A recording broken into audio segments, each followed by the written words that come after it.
Good morning, world. This is Steve Rao on Pod TV's World Edition. And on World Edition, I'm the host of the show. We bring you news from around the world, talk about innovation, and what we can do to continue to navigate through the stormy, never ending COVID 19 pandemic, which has claimed the lives of almost 800,000 Americans today, over 19,000 in our home state of North Carolina, and millions around the world. Today, I want to talk about democracy. I'll be here briefly today as I had to prepare for my appearance on PBS Carolina tomorrow, and we'll be live tomorrow talking about the Democracy Summit. But I wanted to make my thoughts today and sort of a practice of what I'll talk about tomorrow. And then when we begin the show tomorrow, we'll be talking about these issues as well. First of all, last week, President Biden concluded his 3-day virtual summit on democracies. The president promised this during his campaign, that he would gather 100 democracies from around the world for a virtual summit. The primary goal and objective of this summit was to have a conversation and dialogue with the leader of the free world, the President of the United States, of how to fight authoritarianism around the world and how to enhance and strengthen and bolster democracies. Now, what drove this conversation, in my opinion, is a very, very unforgettable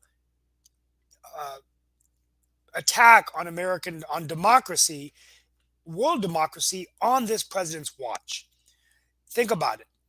In less than a year, we have seen disruption in Afghanistan with a very hard pullout of our troops, the Taliban taking over, the situation in Myanmar, a coup taking place in Sudan, Cuba tightening up internet restrictions, protests occurring all around the world, and nationalism taking place in countries all over the world. And it seems that democracy is also challenged through technology, the integrity of elections, social media attacks. And so he's actually promised with these countries together that they take on big tech, that we do things to address election integrity, that we fight for more independent media. And the president claims that all of these things will provide a fertile ground, the necessary investments to make sure that democracies can flourish and thrive.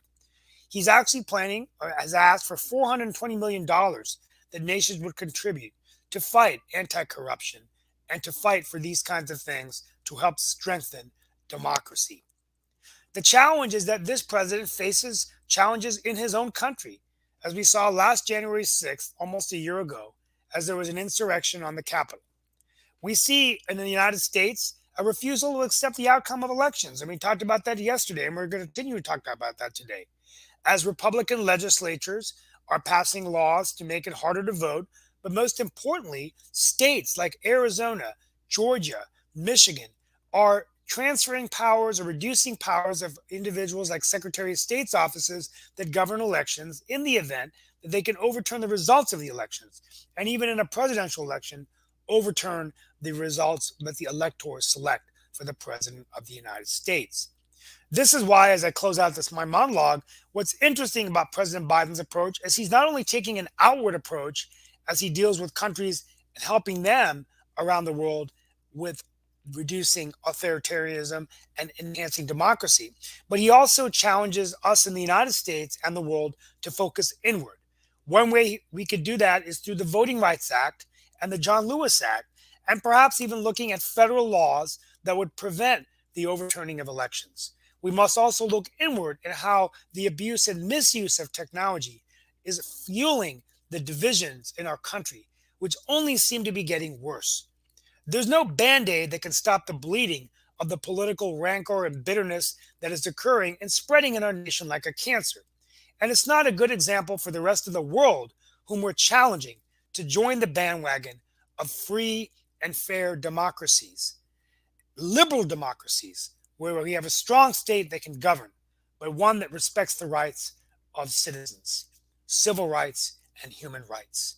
We wish you well, Mr. President, and we're going to talk about this, but he has tremendous challenges at home and abroad, and the clock is ticking, as there have even been rumors about whether he will be running for re-election and when he might make that announcement, which would open the door up for an open White House run for the Republicans and the Democrats. Much to see. Maybe he'll take a swan song and give it one more try. But all we know is this. democracy may never look the same again around the world and America if we all don't get to work. And now, here is my esteemed panel: Mark Lee, uh, uh, We've got Nick with us as Paladiva, well, and we've and got Sasha. Sasha Starr, the Yeah. host of Chess Stars Economics, Investing, Modern Investing with Sasha, and also a Canadian, but also an immigrant from Russia or the Soviet Union. Well, Um, yeah. Wouldn't he be an immigrant technically from the Ukraine, Sasha? Ukraine, yeah, no, I don't know where. Sasha, do I say Russia or Soviet Union? Not Russia for sure. Soviet Okay, Union is about okay, right. yeah, Ukraine, obviously right. okay, Ukraine, okay, all right, okay, Yeah, but great, not Russia.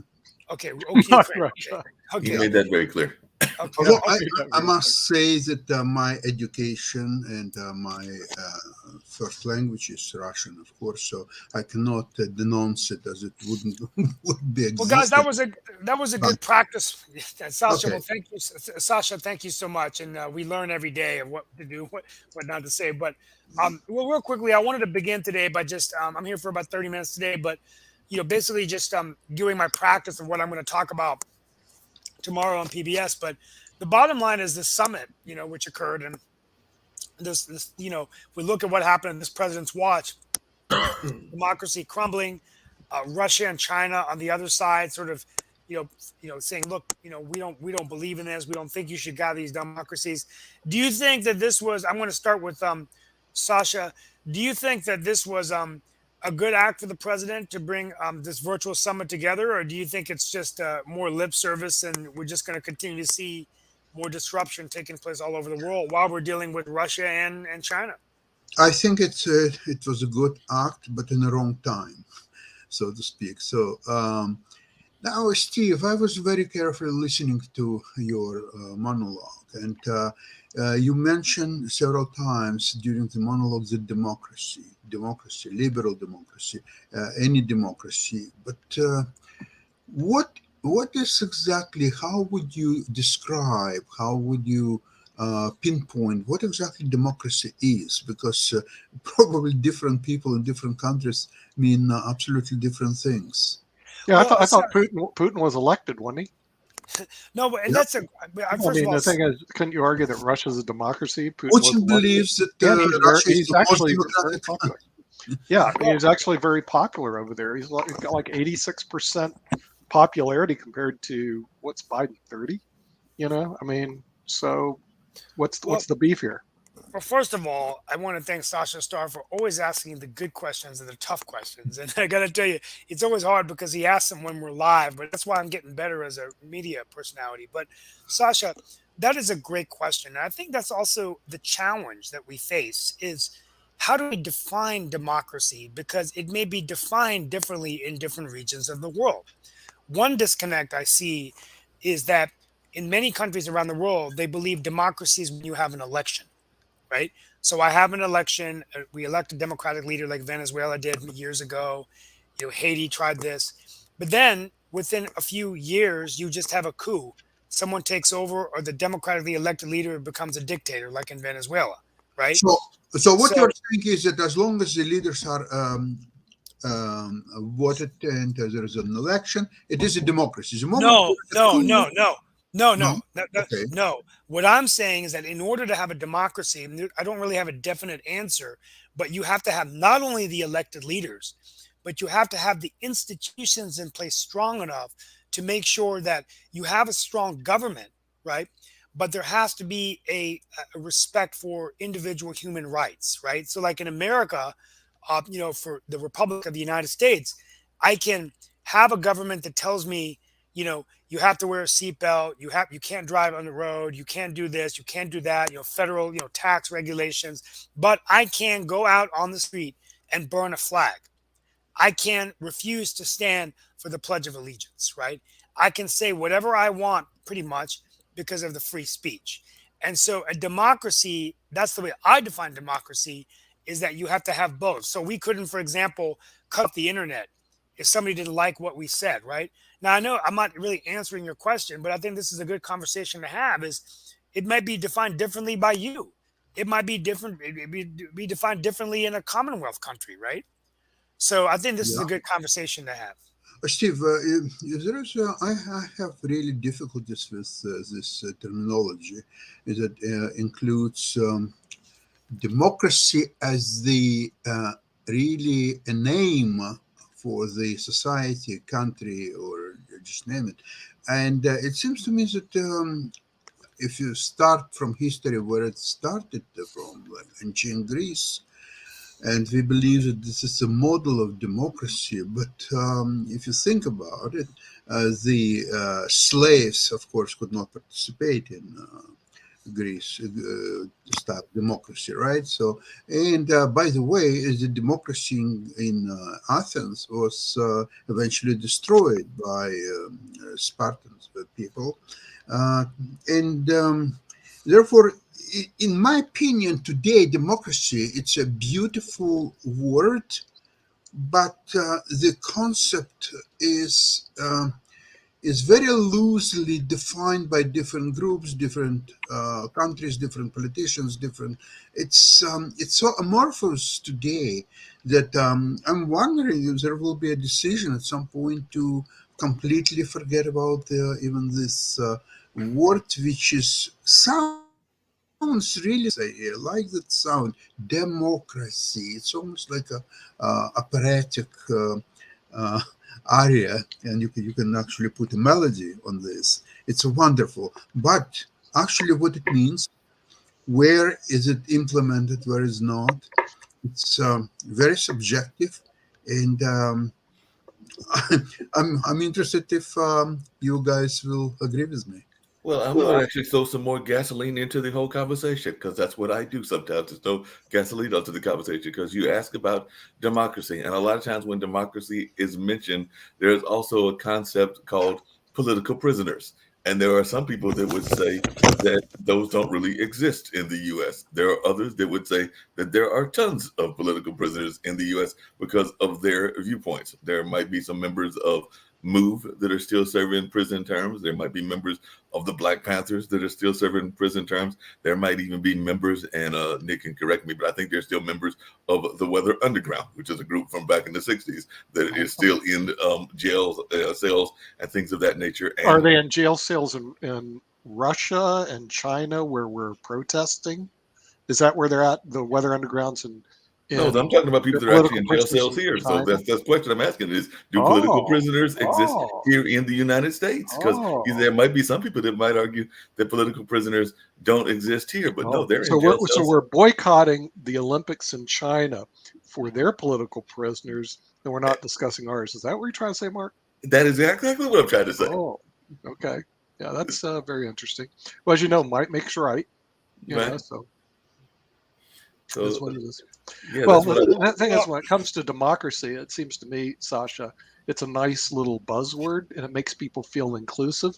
Now I ask you this, Sasha, since you're head of modern investing, how many corporations that are successful in the world operate on a pure democracy? Name one.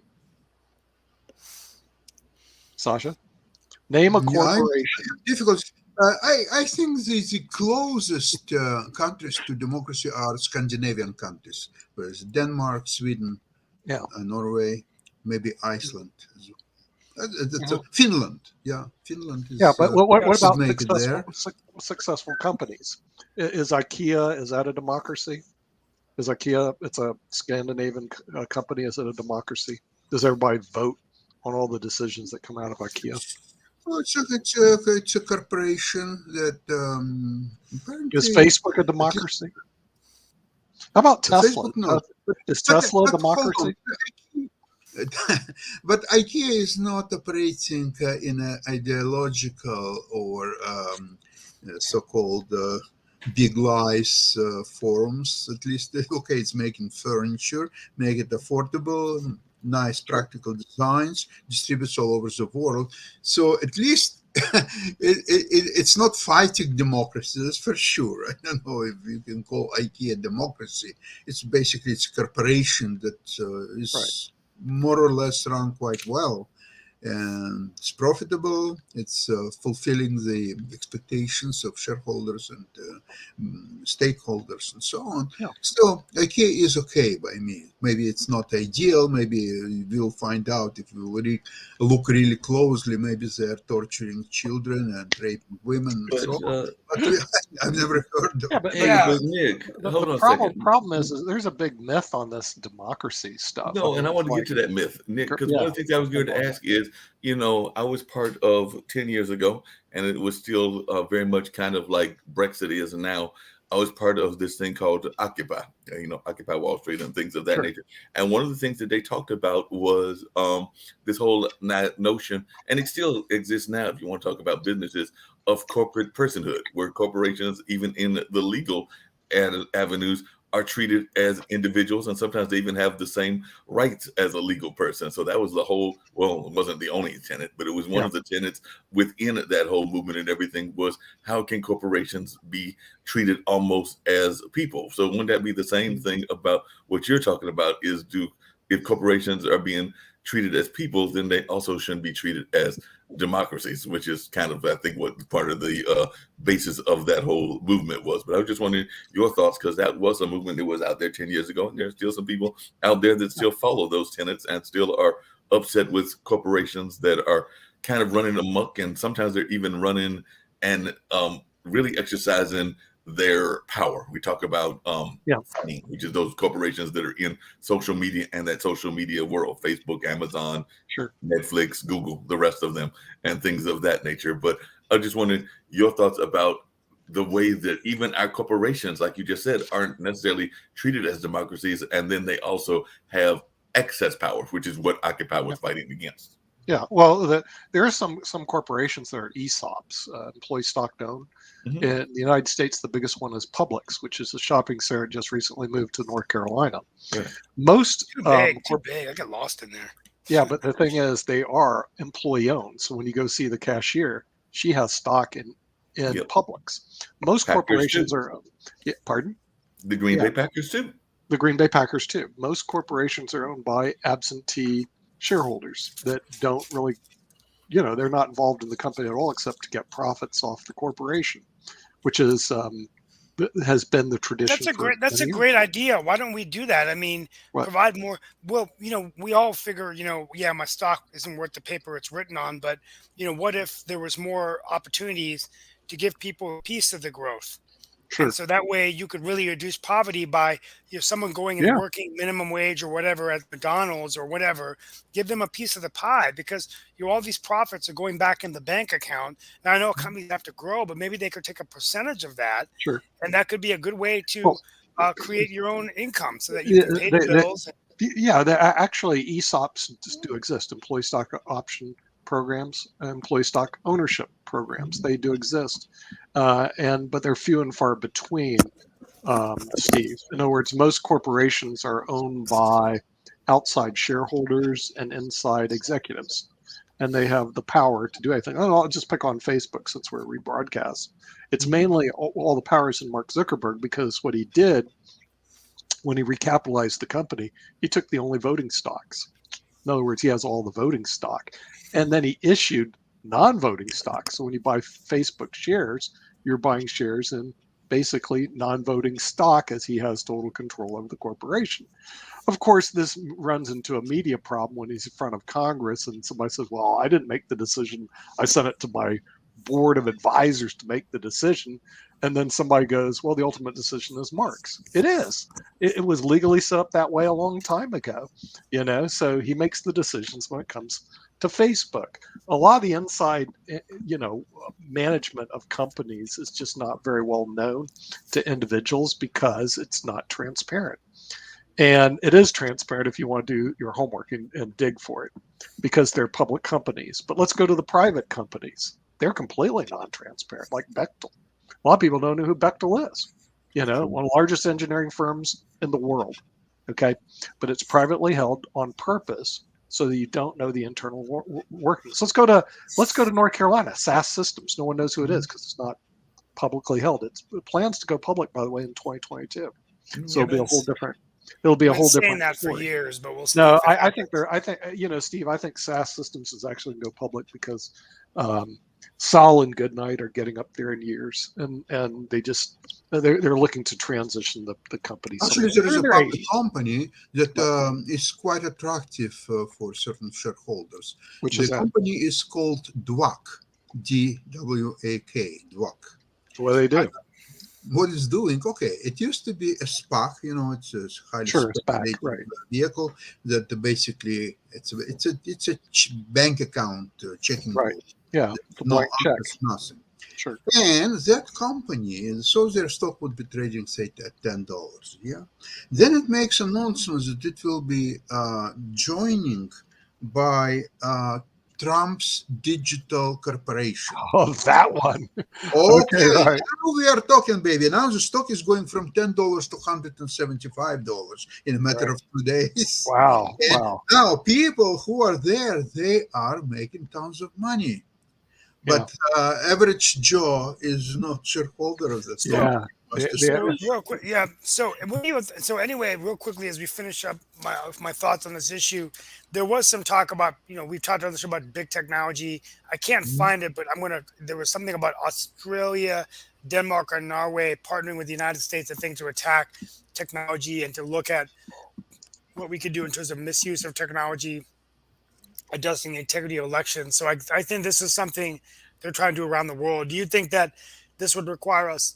Do you think that big tech has a responsibility to work with President Biden and these countries to help prevent kind of the disruption that's been taking place? And what do you think about that, Mark Uh, or Sasha? okay, let me just say that both companies, if you're talking about Facebook and Google, for example, right? Both companies are providing very useful tools to average person, such as a Gmail or a Facebook page where you exchange information and so on. Okay, you can find a lot of different uses for that, but it's free. And for that, companies have to compensate themselves, their shareholders, or so on, by providing these services, which obviously cost some money, energy, time, and so on. They must compensate themselves. So their compensation comes in sometimes not very desirable methods. Yeah. So you have to then be very specific and describe which methods are acceptable and which are not, and ask them to stop unacceptable methods of monetization. But you have to define and you have to find the legal foundation for that and ask them to stop doing so. And that's a challenge, in my opinion. Right. Yeah. I I know. hear And you. yeah, and I think that and Mark, any thoughts on that before we go to some world affairs before I have to leave today?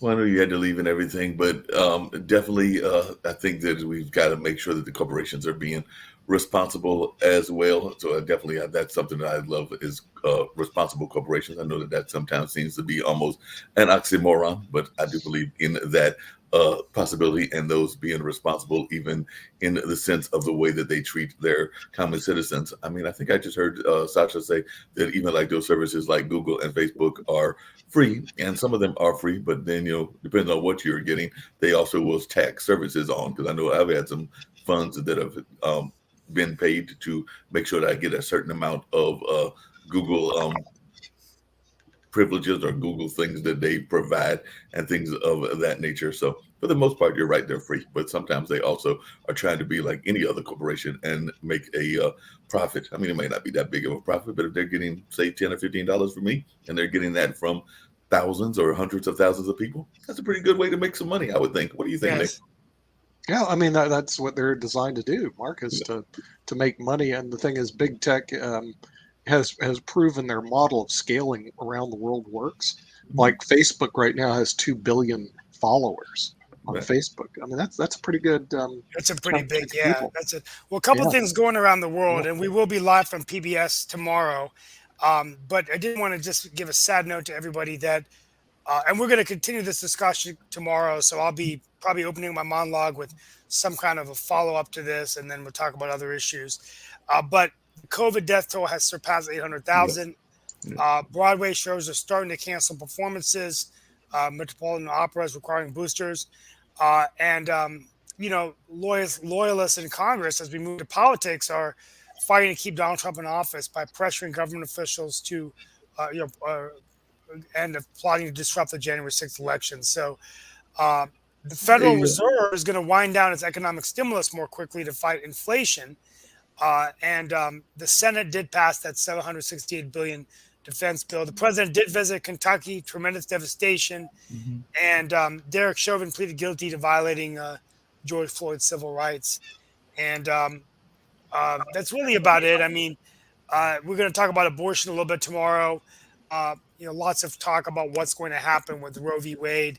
But go ahead, Mark. I'm sorry. That's sort of my. No, I know, and I know you've got to bounce, but before you bounce, I want to know what you thought about a certain race because it's a pivotal race, and we are considered a purple state and everything. And I did see earlier today that Jeff Jackson, who had been seen as a leading candidate and a young candidate, I think he's like in his late 30s and everything, has decided to drop out of the Senate race, which seems like it's leaving Cherry Beasley a wide open opportunity. And part of the reason that they said that he might have dropped out is because he realized that he was a white male running against a black female for a nomination by a party that is trying to be inclusive and diverse. As a matter of fact, Cooper said he's a Democrat, and when the Democratic Party establishment runs counter to your interests, it makes sense to try to figure out how to make friends rather than make deeper enemies. So I was just wondering your thoughts about this and whether Beasley's just going to be running against a one of the Republican candidates, and there have been a couple of primary ones on their side too. Well, yeah, as well. yeah, and I'm sorry I missed that. I just didn't see that in the breaking news yet, but we'll talk about that tomorrow. My thought is this. I mean, I know Jeff Jackson.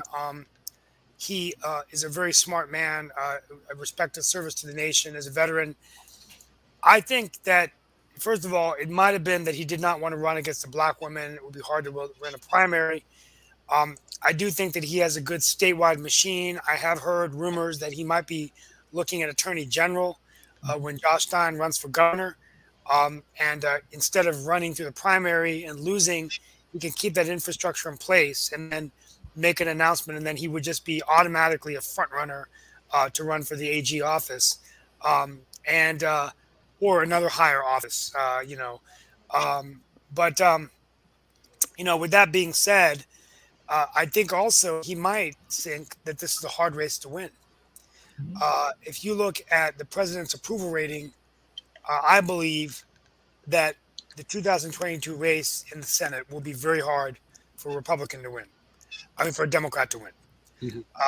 And I think it's we just don't know, but it's a blue moon election. You got no presidential race on the top, and in these off-year elections, it's going to come down to who can turn out. And now the Republicans are going to come out very angry at Biden's low approval ratings, handling of the pandemic, et cetera. So that's my take. I think this is a precursor in many ways. It might be bad news for the Democrats that Jeff Jackson decided to pull out, but Yeah, interesting taking. Whoever wins that nomination on the Democratic side will have some very rough opponents because among those opponents on the Republican side include former Governor Pat McCrory, former U.S. Representative Mark Walker, and apparently U.S. Representative Ted Budd, who apparently you mentioned Trump. That's who Trump has endorsed.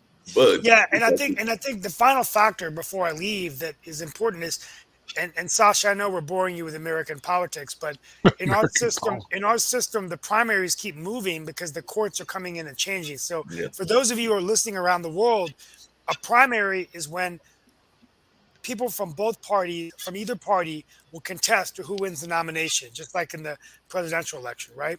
What's happened is the primary, which was scheduled in March, Right. is now scheduled for later May in the year. 17th. May. Yes. May Right. 17th. And what that means is that it could be very difficult for somebody to raise that kind of money for that long of a period. So initially, McCrory had the advantage of name recognition as a former governor who'd run for governor twice. Once he failed, then he came back. He'd also been the mayor of Charlotte for 14 years. and the Republican Party is a little smaller circle. So he had the name recognition. But now that Bud has more time and he's got the endorsement of Trump, is this bad news for McCrory? I think it's easier for Sherry Beasley to beat. Um, uh, Maybe it's easier for her to beat McCrory because of HB2. I don't Yeah. know. Yeah. But anyway, that's my final thought. I'll see you guys Steve, tomorrow. Go ahead. one question to you, just coming back to democracy all the way, because that's probably was the most interesting topic today.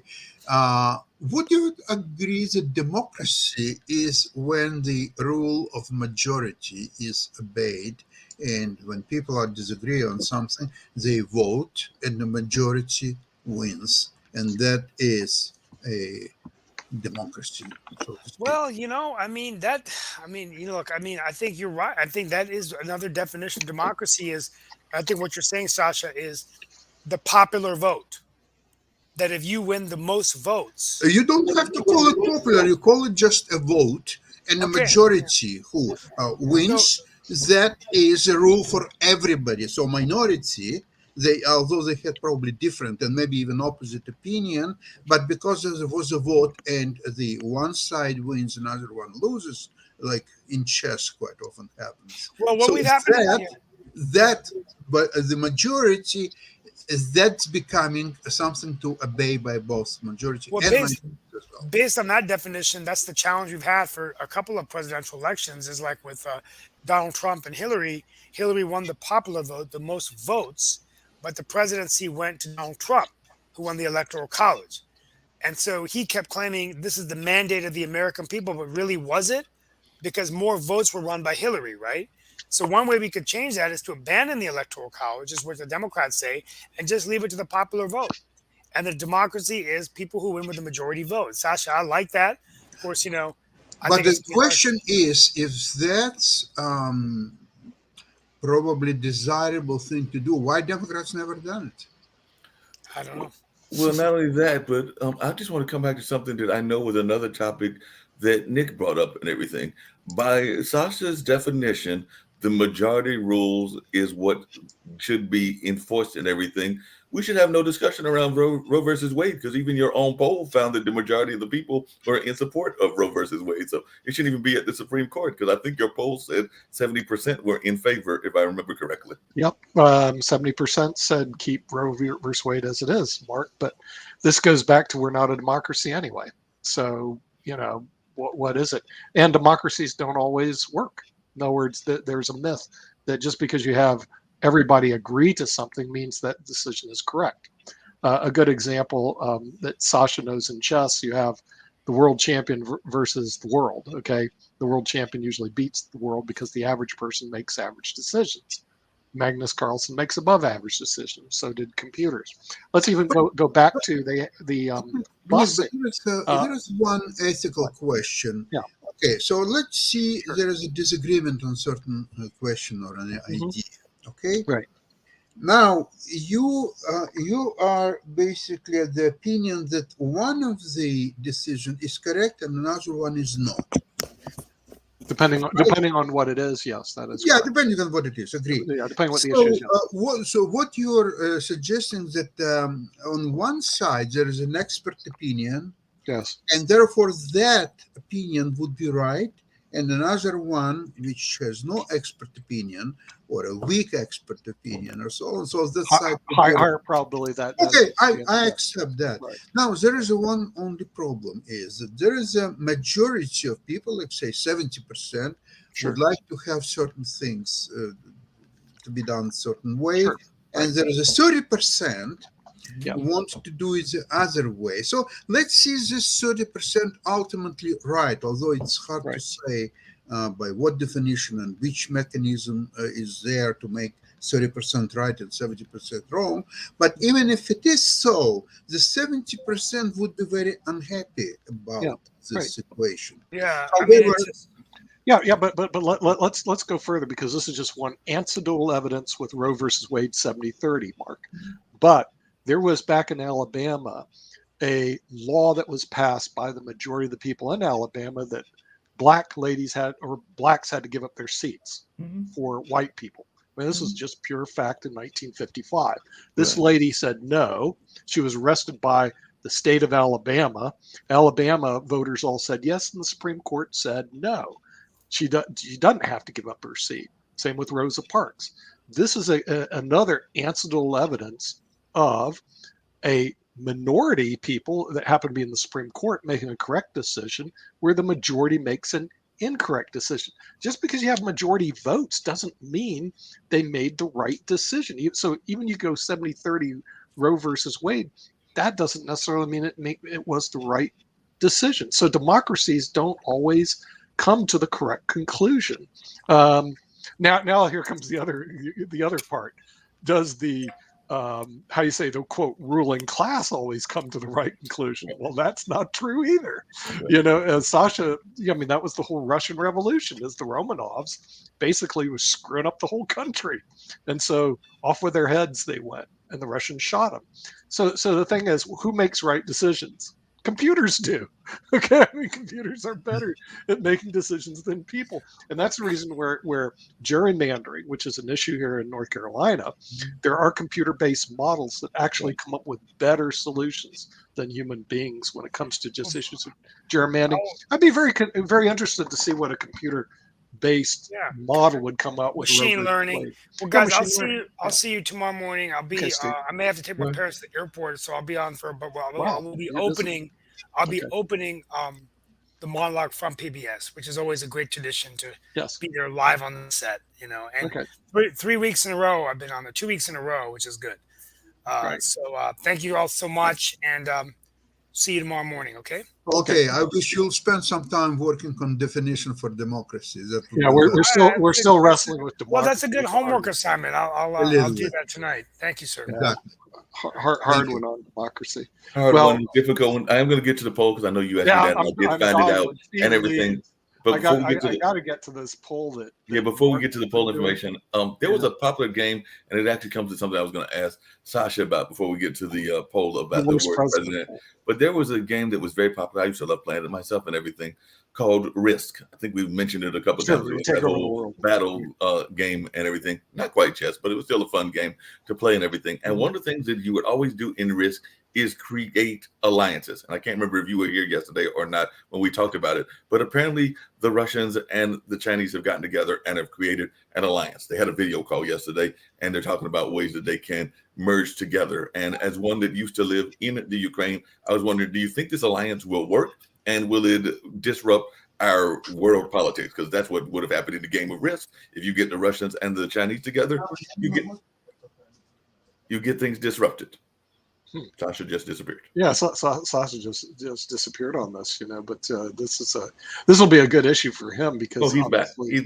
He's back. Okay. Yeah. Well, this you got to put in Sasha's hands because he actually follows what goes on over in the Ukraine, Russia, and that whole world, which is a different world. Like I said, I love St. Petersburg, but I didn't go visit the rest of Russia, so I have no idea what it's like. So what do you think about this alliance that they put together, the China-Russia alliance, and will it work, or is it going to be disruptive to the rest of the world? And is it just two folks that have their own agendas teaming up to go against the West? But is it going to work? Like I said, they apparently had a video call yesterday, and we're finding their common ground.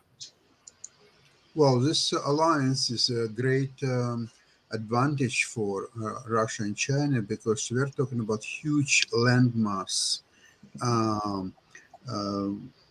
close to 1.5 billion people, quite strong economy in case of China, and quite strong military power in the case of Russia. So if West is building alliance to deal with China on one hand and Russia on the other hand, so now West has to deal with both of them together. Right. And of course, to deal with that, there are certain contradictions between Russian model and Chinese. And the great deal for the West would be to exploit these problems and accentuate them and use to their advantage. But that requires sophisticated, very high level diplomacy, and I'm not sure that United States has it in its possession. Yeah, well, it is like a risk game going out there because at the same time, we have the United States working very closely with India, which also brings together another huge amount of people and land mass. If you look at that, and that's the reason IBM. Well, it's not the reason. It's IBM does have most of their employees are over in India, more so than the United States, and most of our pharmaceuticals actually come out of India. And it is the world's largest democracy, or at least republic, I guess you could say. So we're seeing that. But here's the counter move, which I thought was pretty cool, is that Russia is starting to, how you say, make overtones toward India, which really usurp what we're doing. So Putin is playing a big chess game out there with when the United States makes moves like sanctions, working with Europe. He counters by obviously getting close to China, which is very interesting. And then he counters again by getting close to India. And he has to make those moves because Russia's not a really big, it's big in land, Sasha, but they don't have that many people. Yes. They don't have that many people. They have like, what, 145 million now, 170 right. million? Yeah, so in people-wise, they just don't have a lot of people they can mobilize. And I think they're all at the Ukraine border right now.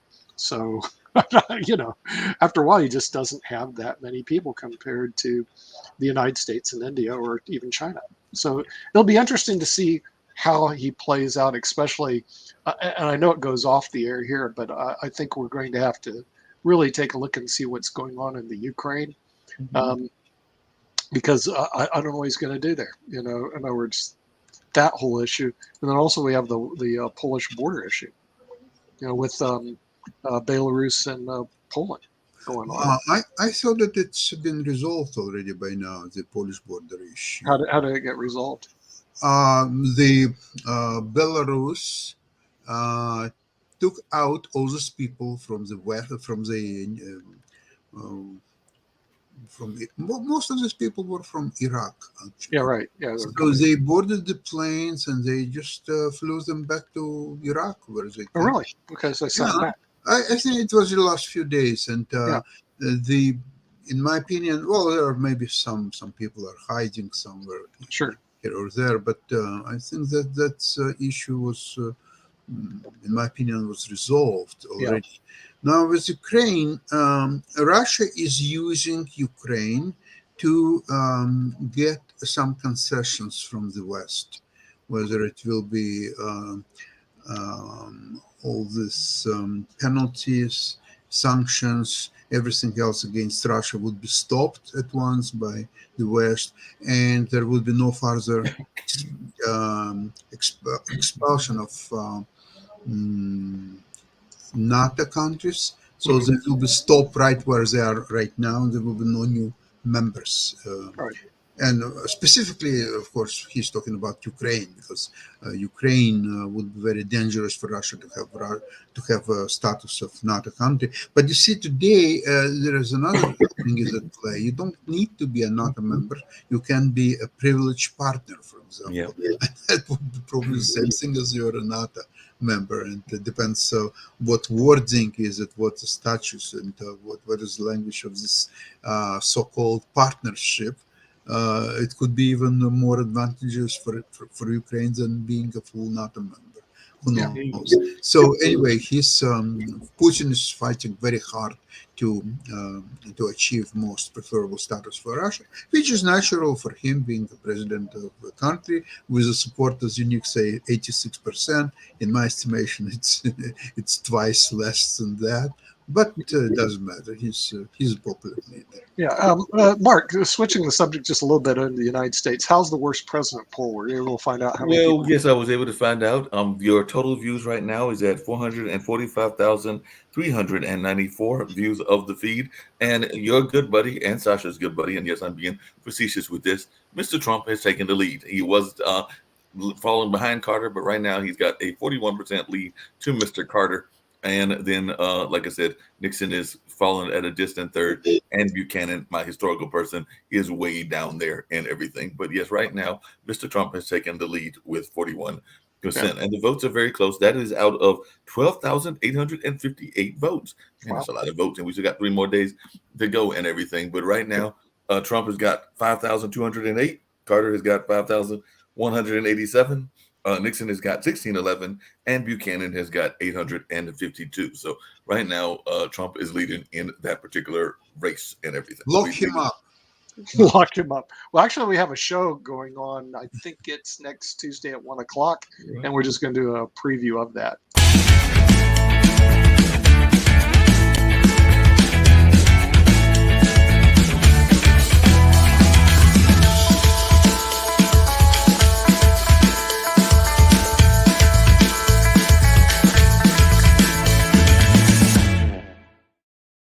There we go. Yeah. So yeah, we have a show going on. It's going to be The Worst President Ever, which is Tuesday at 1 o'clock on the IBM TV network. It's going to be a special show.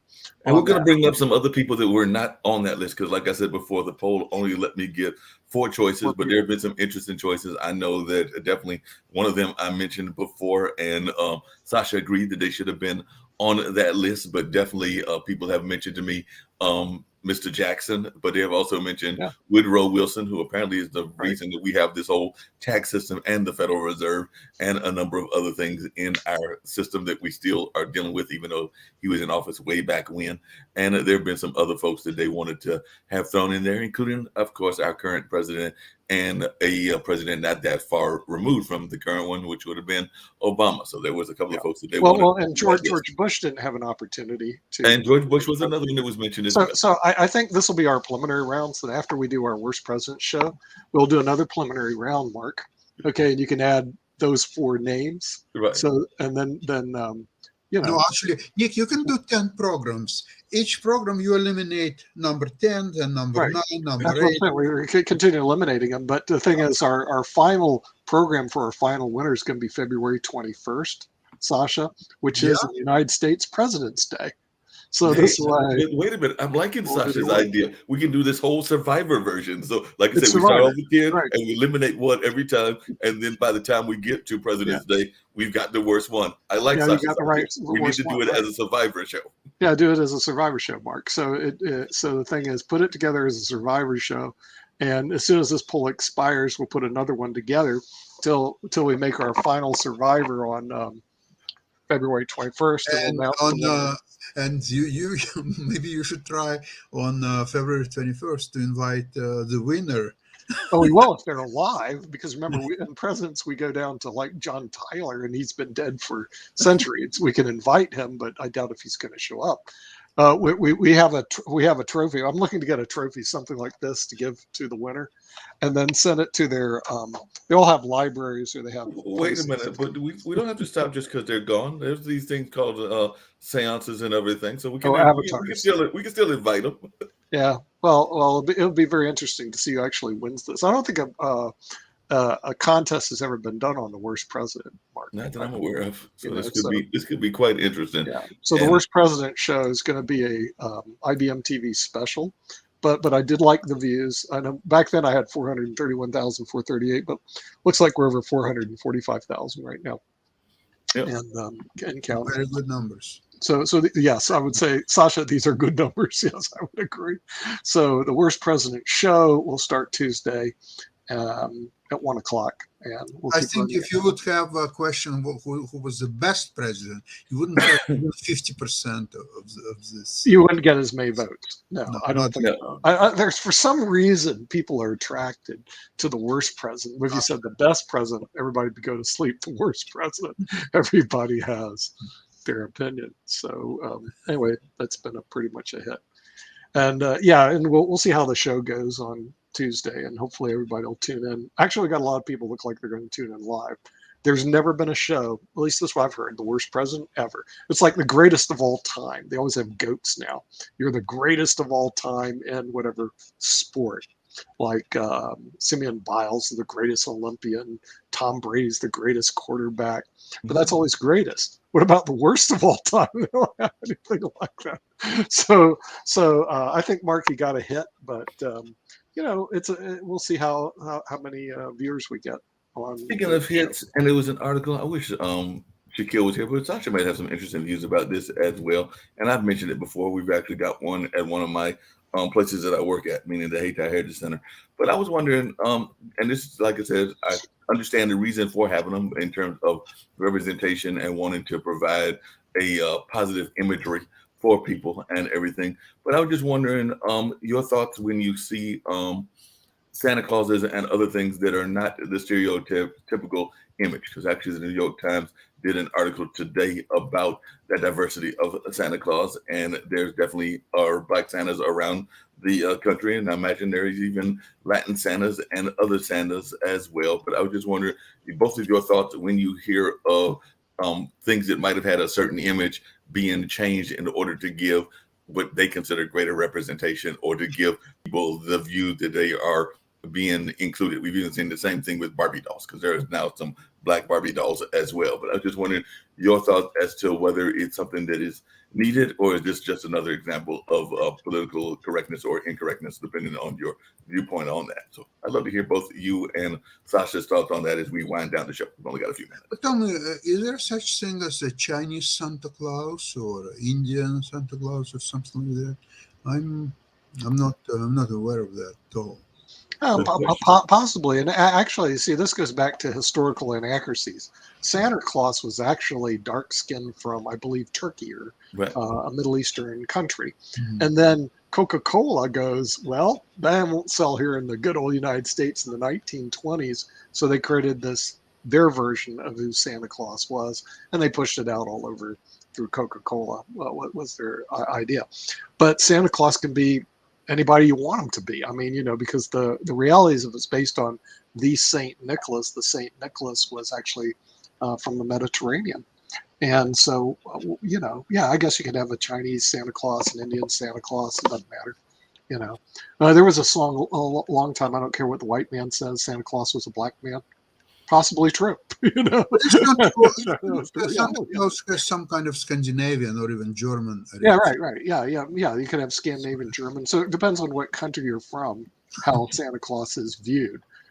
So that's my thoughts on Santa Claus. Santa Claus. Well, I mean, and some people would make that same argument. Not to make it a religious show, but some people make that same argument about one of the leading figures within Christianity, which is Jesus Christ, because they would definitely say that if he was in the Middle East, he was probably of a darker complexion than that it is portrayed in Hollywood. National Geographic did a special on that, and they actually computer-based technology, and he was dark-skinned. Santa Claus was.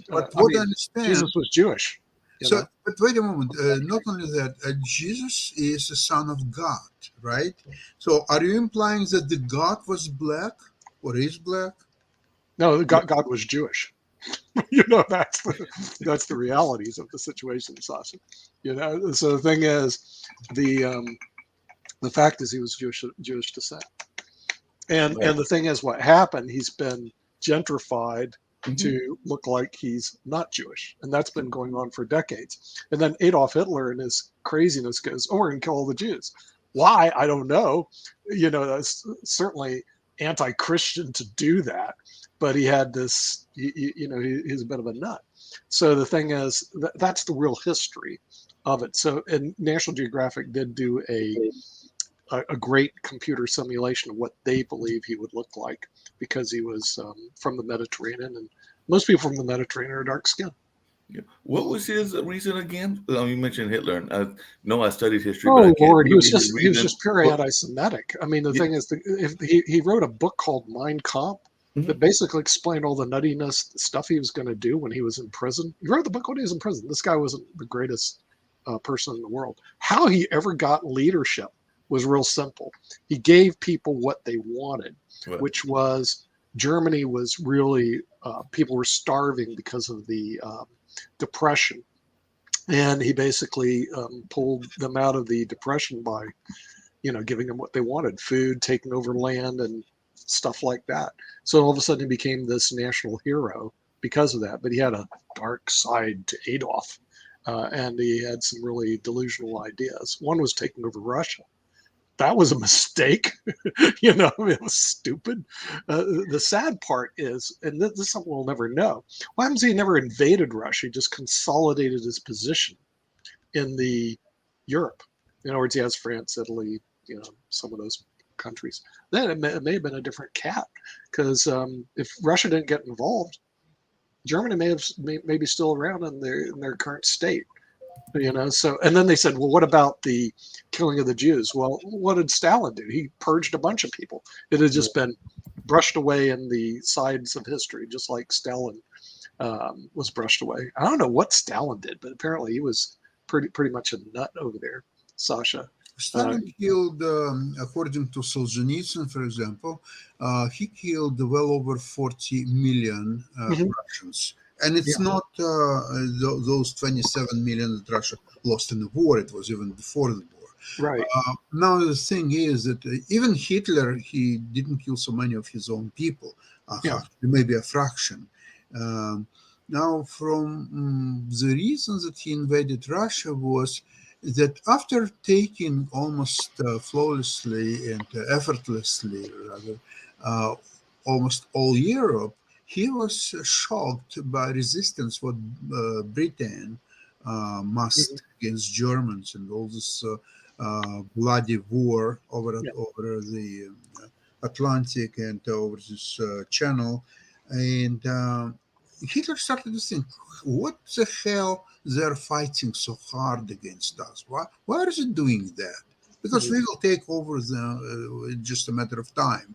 And then it occurred to him that the only chance what Britain has is that somehow Russia will start war against Germans sooner or later. Yeah. And that would be a savior of Great Britain.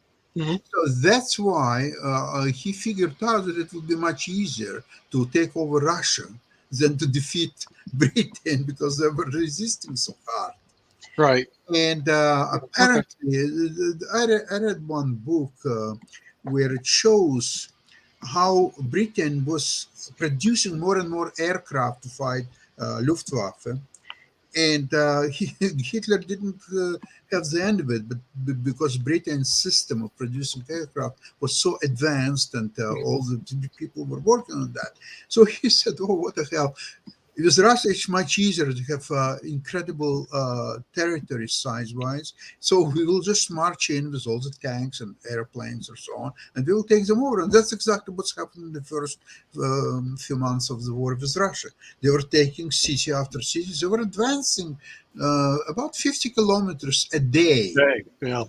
So if you drive the car, you probably will not do much faster than that. Hey, Nick and Sasha, I know we're going to wind down, but I was wondering just really quickly as we wind down, do you think that a ploy that's similar to what Chavez did could actually work? Because, one of the things Chavez did under the Bush administration, speaking of Bush and everything, was he made a plea to make money or offer money to the minority community when we were in the middle of another energy crisis. So he actually offered to give money. I want to say it was around Detroit and some of the other areas that had a large minority population, and that was his way of trying to build an alliance with the African American community. And I was just wondering, do you think something like that could work with this new Russia-China alliance, that they might make a plea to help a certain community, whether it's the Asian community or the Latin community or the Black community, by offering them money? Could we be influenced by foreign sources by them doing that whole divide and conquer thing? Because apparently that's what Chavez tried. It didn't work that well, but he tried it.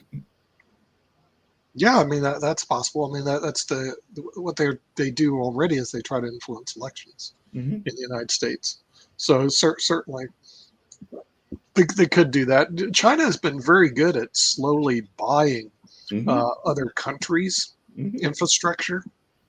And so they've been influencing people using their financial might. Russia hasn't been doing that so much because they don't have as much financial might to move over. They have military. So I agree with Sasha that Russia's big thing is they have military and China has people, and people and economy. Economy. Right. So it'll be very interesting to see how the West responds to that. Those types of alliances that do take place, but I guess it's better that they're allying than what they're doing is they're fighting, because if Russia and China got into a big fight, it could be pretty bad for the world. Let's put it that way. So, you got to look at it from a good standpoint as well. Yeah, now since we were talking about the Second World War and Hitler particularly, now I have evidence that the God could not be Jewish, because if he were, he Almighty would not let Hitler to kill 6 million Jews. That Good point. never happened. Yeah. So obviously Yeah. he's not Jewish. Right. I'm Yeah. pretty well convinced about that. Good point. But still, I don't get why all that took place. I know it took place, but I'm not sure what the big deal was. And I guess that's a subject of another show. We're past the hour, so we probably have to go and see everybody next week. Well, actually, we'll see him tomorrow. Tomorrow, right? Tomorrow's Okay. Friday. Tomorrow's All right, Friday. we'll see you tomorrow. All right, bye bye. Yeah. Bye bye.